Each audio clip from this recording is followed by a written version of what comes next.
agoni Nyasaye maduong' erokamano gokinyi mochako loso mondo waradi wawuoye wachne.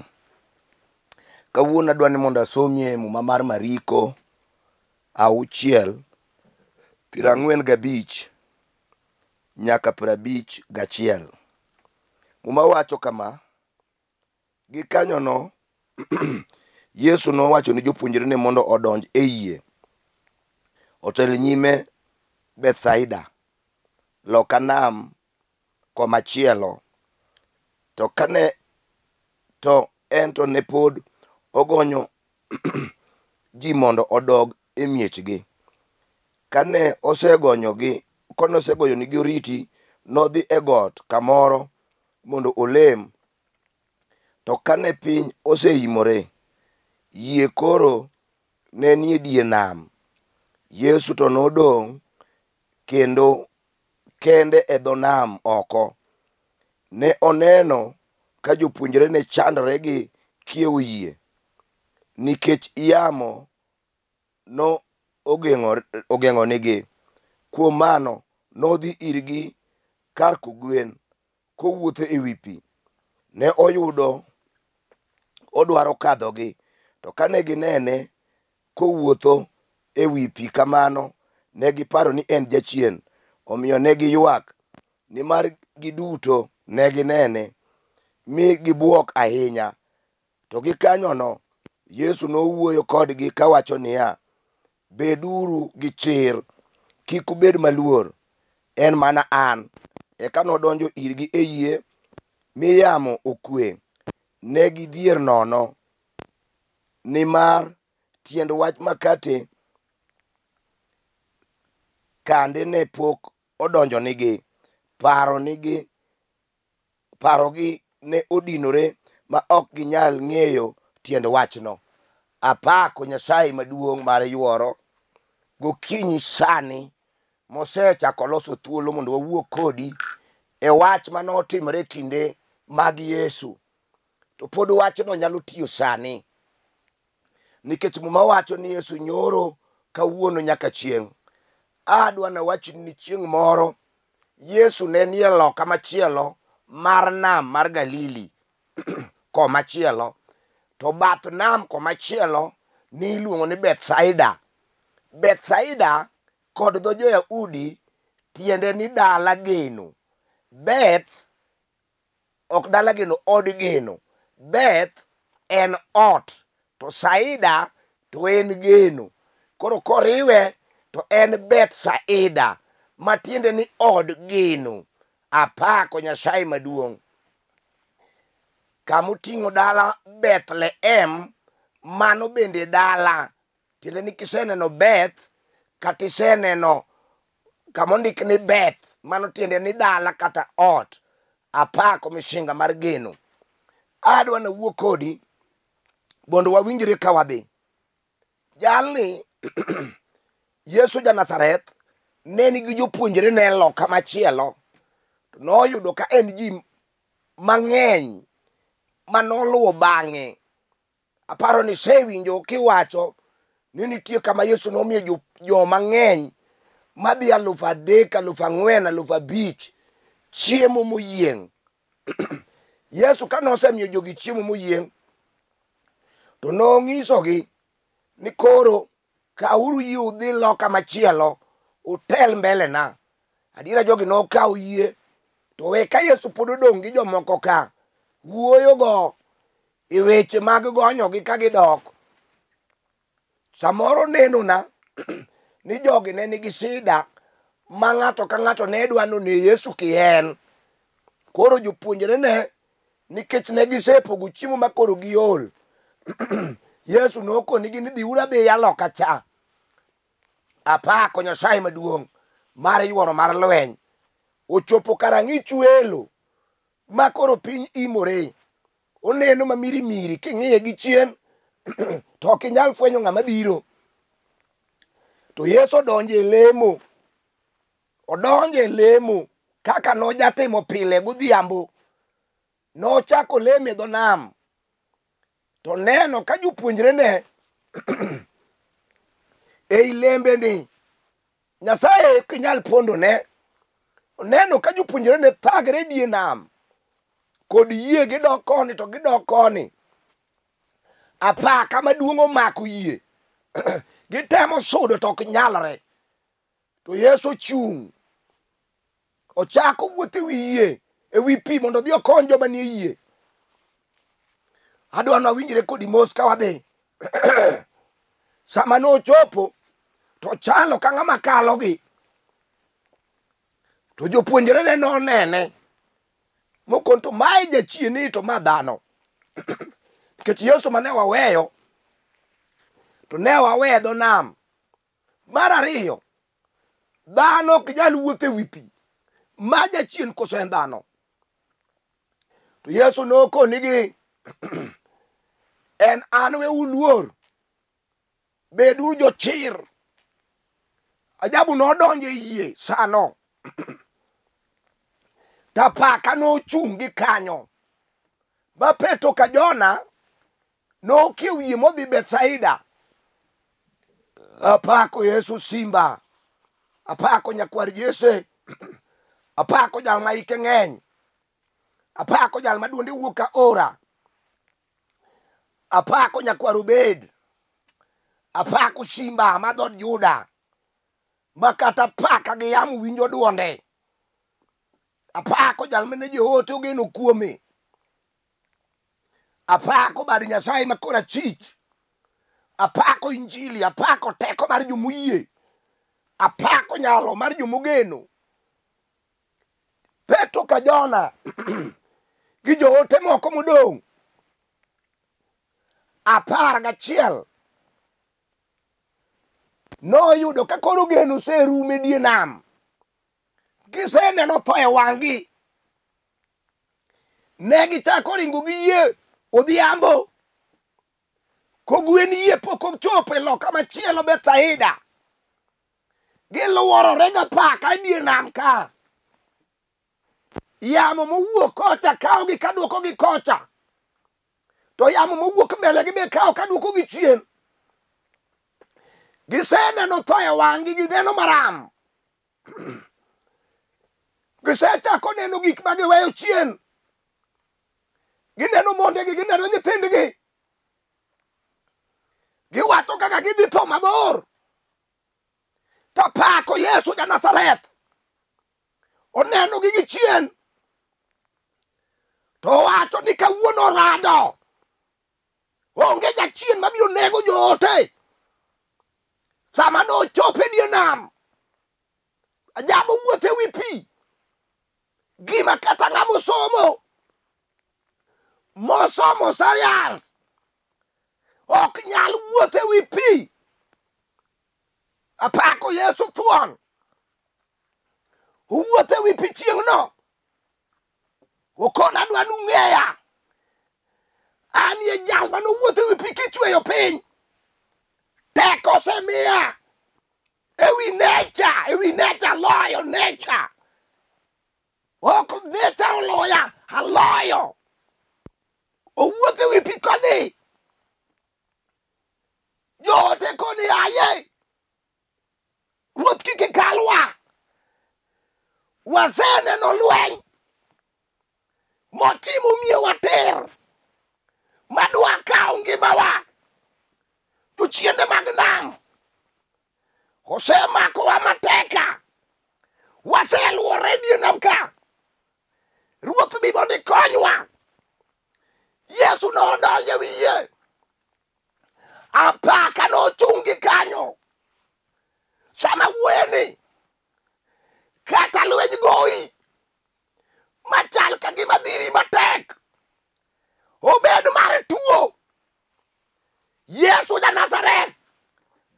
Dwar Yesu rwaki yie. Kata nyuolo weyi idong' gi lweti. Idong' buga. Ionge geno. Rwak Yesu e yie. Jal mapako luoro. Oh, apako ja Nazareth. Apako kingi. Apako jal manitie.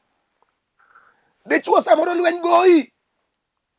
odonjo ni kuom dhako goyi, nyithindi lweny goyo, mama umonyuoli lweny goyo, jachien omako dala wuowanda, odhigo, kata pesa nitie okia, kata ji osomo okia, kata ne ukendru gi mor, ma uriwo arus jachien kia, dwaro ni rwak Yesu, luong Yesu ja-Nazareth, onyalo kweyo lwenyno. Okinyi sani, mama kata iwinjo rem, iwinjo ich lit, iwinjo kai, kineno kaka nyithindi rani e kong'o, iwacho nang'o manotimre na dalani, ing'iyo dala miae, dala manitie mwandu, tidhi tede dala mar jodhier, odhiambo ka chieng' podho, idong' kiywak e laro, iwacho ni ng'ama nokela dala ni akia, winji, ae dala no ken solution, en kaw Yesu mondo donji e ngimani. Apako ja-Nazareth. Winjo kijana, ng'al ma wuoyo kuome ni, ong'eyo nyona iti mag lweny, kata wasigu biro nigi lweny mapek. Mama, samoro Nyasaye gwedhi pile imako ich, to kachopo dweche adek jachien golo, dwar Yesu kawuono irwaki e yie, kata in gi tuo mar presha, kata in gi tuo mar TB gi asthma, osetami, omise ungni e ngimani, dwar Yesu mondo donji e yie sani. Jal ma pako luoro, apako thuon, apako ja-Nazareth, en ye jal ma piny oluoro, ruodhi tego ne sarut, kodonjo kamoro, kata en jachien mapek, mopidhi e dala, mopidhi e pacho ka ng'ama opidho yien, Yesu nyalo gole oko, kata obed juok manoirigo kapod tin, ma king'iyo dendi to sar gi wembe. Oh, Yesu nitie, ja-Nazareth nyalo gole oko. Apako osegoyi mama, ni nyuol maber ka mon moko, ma jachien noneno jomwandu gi jodigri ma e odi. Oh, bang'e to dogo loso tirik, okone odi ni adwa dhi ni aleng'a, ochako kawo gi achiel kachiel to morundo. Apako osegoyi nyagiwegi, idong' kendi e gweng', idong' kigoyi ngero, kata inie unji to ji siemi, kod umgi ka giwacho ni ne mama no. Yesu pod nitie, rwak Yesu e ngimani sani, obiro dino buche te ma jachien osekunyo. Apako Yesu ma wuoyo kuome, jaduong' kata wecho bagi, ni ipuonjo nyithindi kihero, ma pesa mar retirement norume fees, mimedo gi puodho mane iuso, nyithindo mane ipuonjo lokore gimoro nono, jaduong' chunyi kik chidi, dwar Yesu ja-Nazareth, jal ma bade timo nyinyo, nyalo donjo e dala ni kanyo, ma kwe gimoro amora, kata en lweny mane oseyienyo, Yesu nyalo kweye. Apako ja-Nazareth, apako thuon, apako kingi, apako jal manitie. Ere gimineno ka tekni, paka mane magoyi, ogoyi osiepna, nisomo in gi barua e lweti, achien odagi ni ok inyal yudo tich, higni koro oseromo 10, ma barua mane rachar olokore ratiglo, owe thagi. Yesu nitie, dwara Yesu. Yesu biro kweyo apaka no. Osiepna kata jo ohala. Ohandi mane ichako gi pesa mane iolo loan ema jachien yuyo. Idong' gi gima ok inyal dhi wero. Ing'iyo jobathi ni samore modhini aboya. Oyo ok en mano. Apaka magoyi no. Yesu ema nyalo kweye. Aluongo kuom thuon ja-Galili. Jal makelo geno. Ka geno oselal. Apako thuon. Ere aiti mosegoyi matek. Obed mar tho. Jogi mani geno oserumo. Winji. Yesu pok orumo, Yesu nitie. Ajabu nyalo mako badi masud kodi. Kata ne chuori otho. Moweyi gi nyithindo matindo. Ipenjori kaka gibiro somo. Winji duoko ni kuom Yesu. Ajabu nyalo mako badi gi nyaka university. Ka ok ichulo pesa. Awuoyo kuom jal mane gi pesa, Yesu thuon. Owuoyo kuom ja-Nazareth kuma mar lweny. Awuoyo kuom jal mane nitie pile. Osiepna kata lando nodo osiko thagi. Dwe ka dwe in ma ji ong'eyi ni onge pesa e landi no. We apaka osegoyi. Momiyo higa ka higa idar di ng'wen. Ipenjori gima rach. Apaka osegoyi. Duoko ni kuom Yesu. Rwakane Yesu e ngimani kawuono. Ine ka thuon ja-Nazareth. Chungo ngimani kendo makwe yamo. Awuoyo kuom jal mane yamo luoro. En kende. Ja-Galili nang'eye. Jochiende no ywak ne piny Geasi. Kagi wacho ni jaler mar polo. Marang'o ibiro tieko ka ndalo podi. En Yesu achiel ne mawuoyo kuome. Apako thuon. En apaka mosechung'ie mbeleni. Kosidwa ni som to fis onge. Oketi wuoyo kendi e ndara. Mano ok en duoko. Wuoyo kendi ok duoko. Kaw Yesu iketi e iye. Biro neno ka jabu yaw dirisni mag polo fis biro. Ere ka bineno. Kanyalo tami ka Yesu ni e yie. Ajabu no wuothe wi Peter. Konyonore gi jochiende mag sewe. Gi mag nam. Gi mag majin. Mane die nam kuno. Ere lweny manok oloyo. Apako thuon. Apako simba madhod Juda. Apako nyakwar Yesu. Ere lweny magoyi. Apaka mane mineno koloyi. Aen mane. Kosidwa ni churi onyuomi. Iwinjo. Osemiyo yanyi. Ni itedo lon. Wedao maga yany. Nyasaye biro gwedhi kokala yany go. Ibiro nyuomi ka ng'ama nyuomo ruoth. Gimitim mama. Kaw Yesu irwaki e gino. Osiepna kata ji wacho. Ni kendo tami. Adiera ni kendo nya Uganda ma ji oneno. Mano noa. Ikendo nya Uyoma. Mano noa. Ikendo nya Karachuanyo. Mano noa.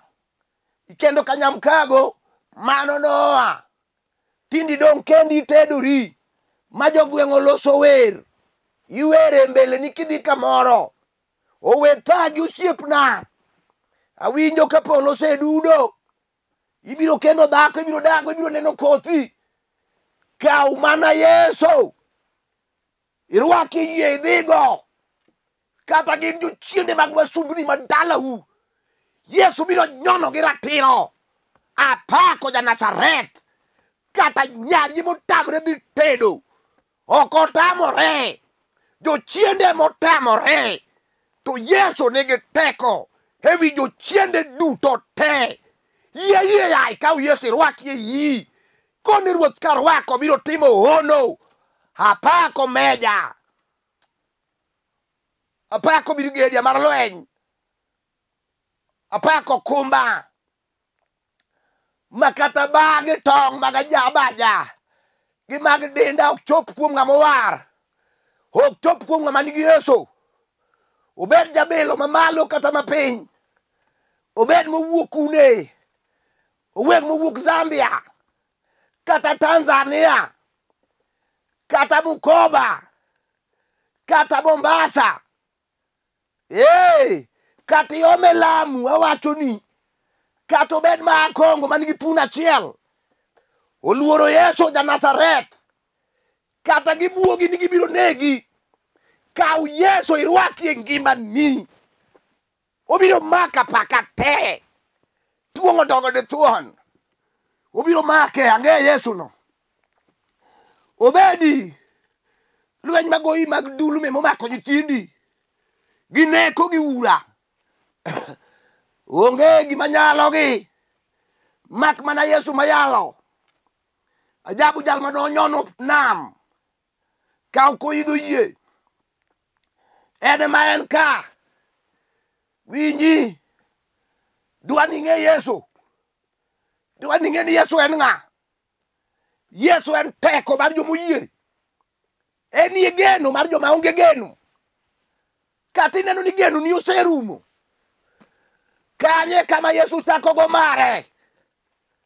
Yesu chako gi kanyo, ok odewre gima ji osewacho ji, ok odewre wach misewinjo koa e dho ji.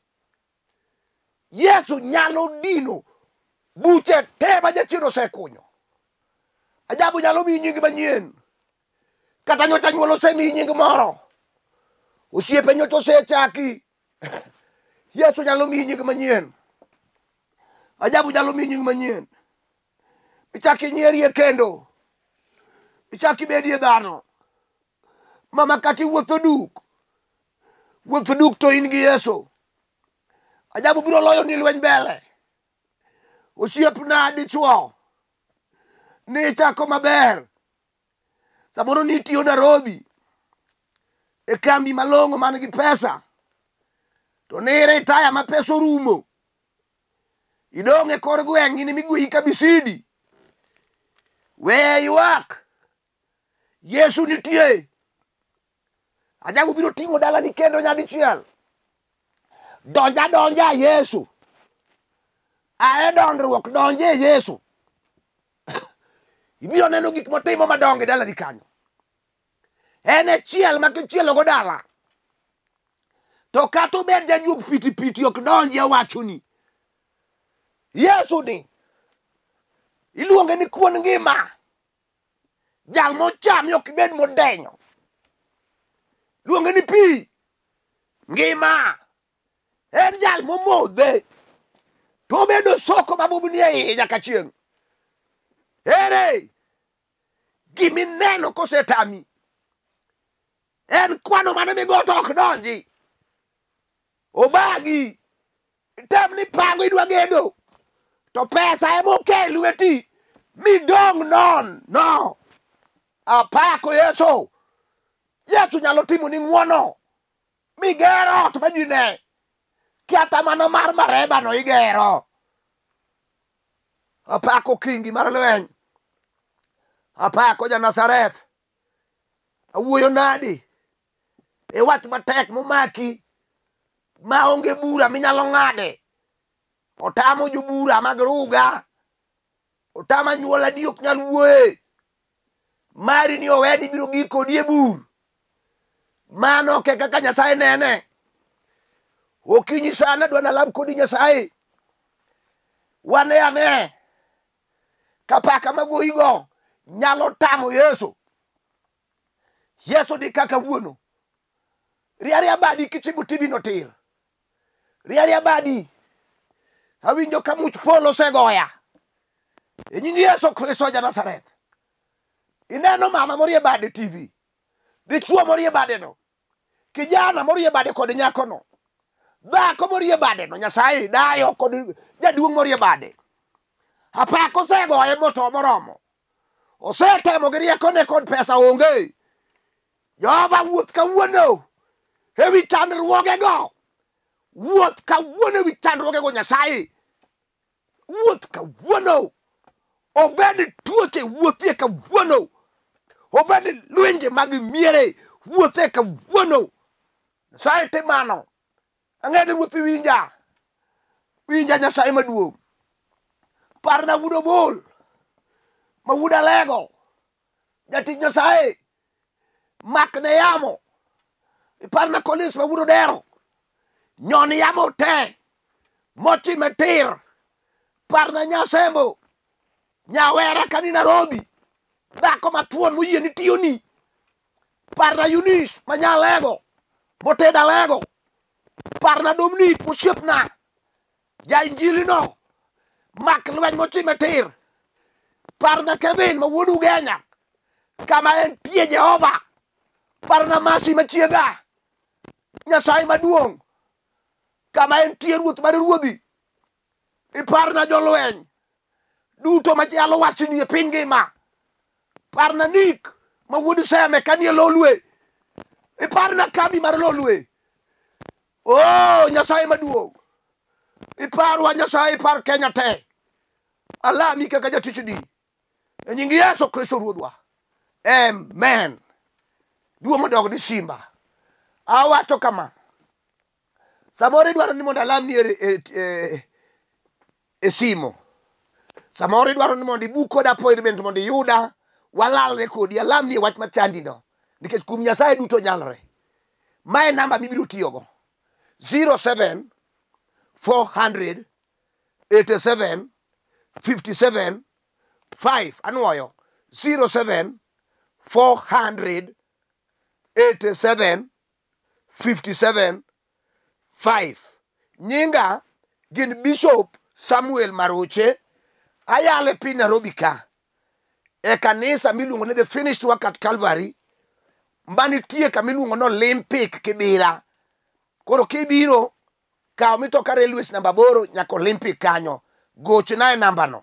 Kata kao mitoka Kencom namba 32 nyaka Olympic. Igochna biro kawi gi kanyo. Nyasaye madigwedhi. Shalom, shalom, shalom.